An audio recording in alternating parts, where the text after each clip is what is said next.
like any young person, like any entrepreneur, we're young, we get excited.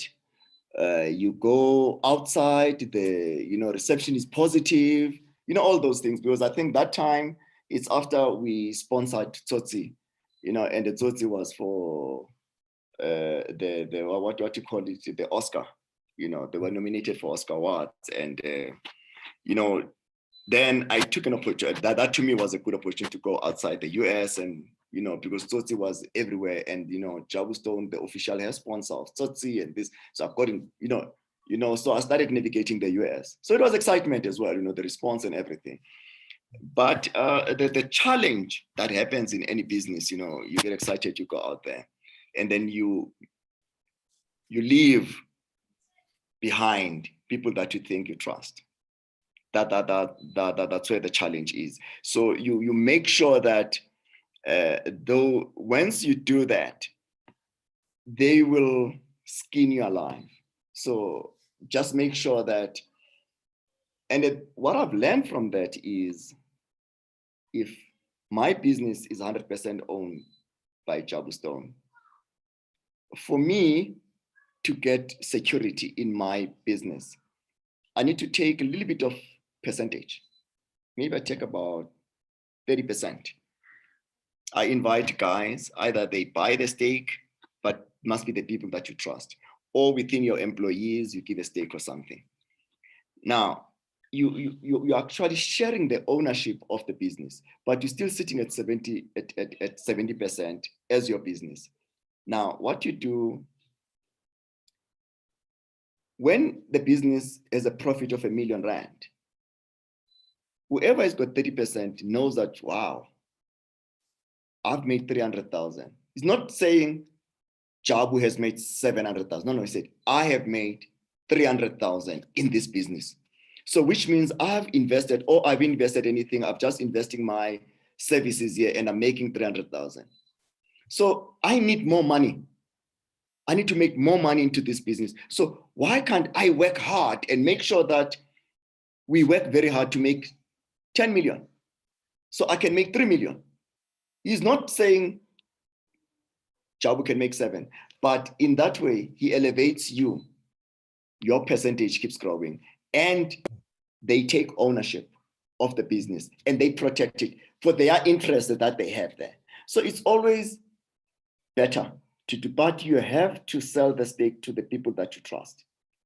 The other thing that you should do is from time to time, you have to keep checking balances. Check your bookkeeper, your accounting, check your legal guys, check everybody, because they are human beings. They get tempted. They will look at your business.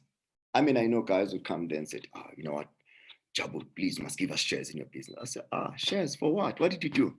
No, but I was here to assist you. Assisting on what? So because they could see the growth, they could see the business is growing. So you have to give some stake for them to protect you. So you can even give up to, as long as you got your ownership, maybe you can even give up to 40% or even 51. You remain with 51% and then they can take the 49 and then you split amongst them. Trust me, they will take ownership of this business and they will make sure that it grows. So that is what I would do if I have to start all over again. I would involve and give a stake into my business so I can get better protection. So now when they started stealing, it was, we making him money. We can steal money as long as he doesn't see us.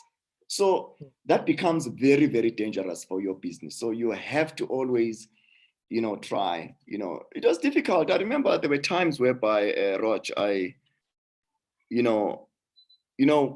the beginning, you've got staff and then that the 20th, we're getting paid month end. So the 20th, 25th, that every time they like, hey, advance money for transport and what. But this month, none of them asked me money.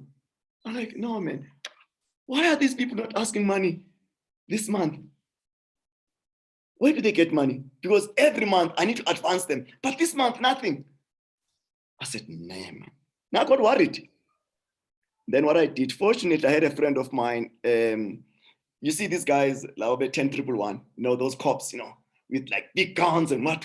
So Jerry, a friend, I said, Jerry, man, just pass by there at work, man. Just come and say, how's it, brother, man? I know you always drive around and pass, because I used to have a factory at Village Main, in Von Bellach, up the road in Rosetton beside. Oh, but we can pass there with my boys and what. And they got in there with those guys. Those guys are like, they parked there, they came in with the guns, carrying the guns, they come in, hey, Jabu, they greet, and then we got into the office. I said, come to the office. Then we sat there, we started talking, they were happy, and then they left. Then when they left, I called a meeting. All the staff, I said, staff meeting. They came, I said, listen here, you saw those cops. I know you guys are stealing. Those who are stealing, they must just confess. Because if you confess, I'm not gonna call them back. Yeah, but hey, Stone, please talk. I know so-and-so is stealing, they started. And because I was alone, I didn't have structure, anything, but that strategy, because I was I was alone before even the accountant started working with me. I was running the business alone. I was like doing everything myself. I must go and sell, look at the manufacturing, look at this. Then I said, no, man.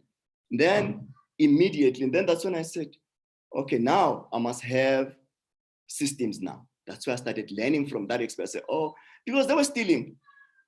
The hint was them not asking advance, but now now I had to move forward.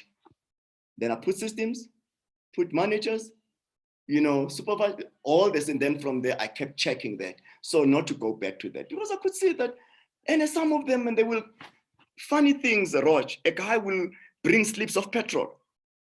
That this is the petrol I've used. Can't use collect to other guys, they brings them and claim.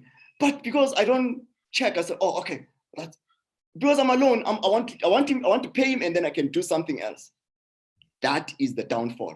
But fortunately, it was in the beginning, before I could list with the chain stores and the discoms. That time I was still, supplying your corner shops.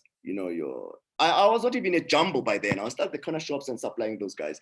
Then I said, nah, my business model has to, because remember, I was never taught how to run business, and I didn't have anybody that taught me how to run business. I didn't have any uncle or anybody, or I'm just from engineering. I studied electrical engineering, then I started my business. I don't know anything. So nobody taught me.